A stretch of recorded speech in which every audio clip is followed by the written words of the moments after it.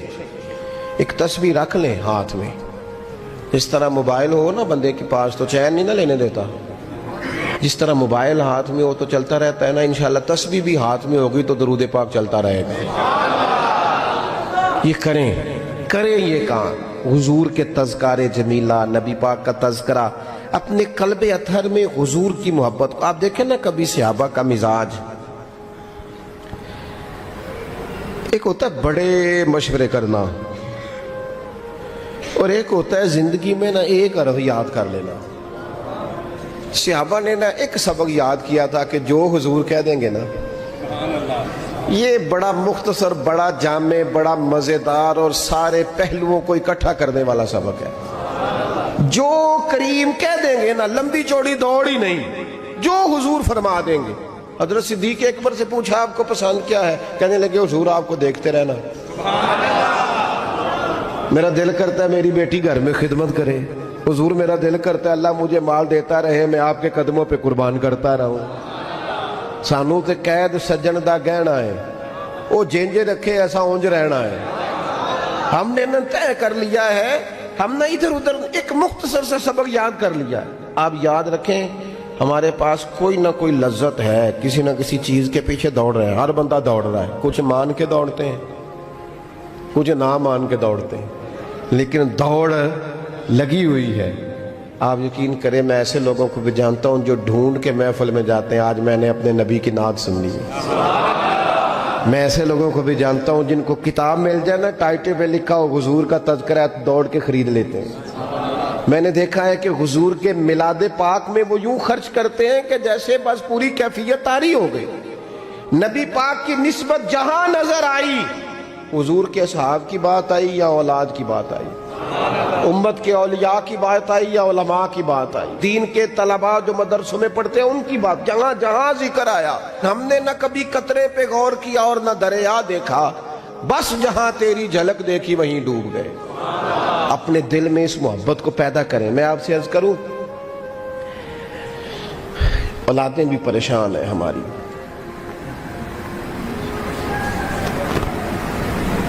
ہم نے بچوں کو پیسے دیے ہیں, ٹائم نہیں دیا. ہم نے بچوں کو گھر دیا ہے, خاندانی ماحول نہیں دیا. اب شکوہ صرف بچے سے نہیں کہ وہ موبائل پہ ہے, ابا بھی تو موبائل پہ ہی ہے نا, وہ بھی تو نہیں نا چھوڑ رہا.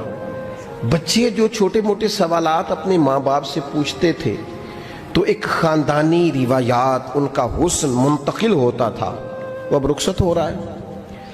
بچے اپنے گھروں میں, آپ کو پتہ ہے یہ صحابہ کی اولادیں کیوں جان قربان کرتی تھی نبی پاک پہ؟ انہوں نے گھر میں جو دیکھا تھا نا اپنے ماں باپ کو کرتے, تو وہ تیار تھے. ایک سے ایک بڑھ کر تھا. حضرت عمر بن جموح جنگ میں آئے تو چاروں بیٹوں سمیت آئے, اولادیں ساتھ آئیں ان کی. کیوں؟ انہوں نے اپنے بچوں کو وقت دیا, ٹائم دیا, ان کی تربیت کی. دیکھیں ایک ہے میں تقریر کروں, تقریر سے بھی بچے سیکھیں گے. ایک ہے کہ جو ان کا باپ کرتا ہے.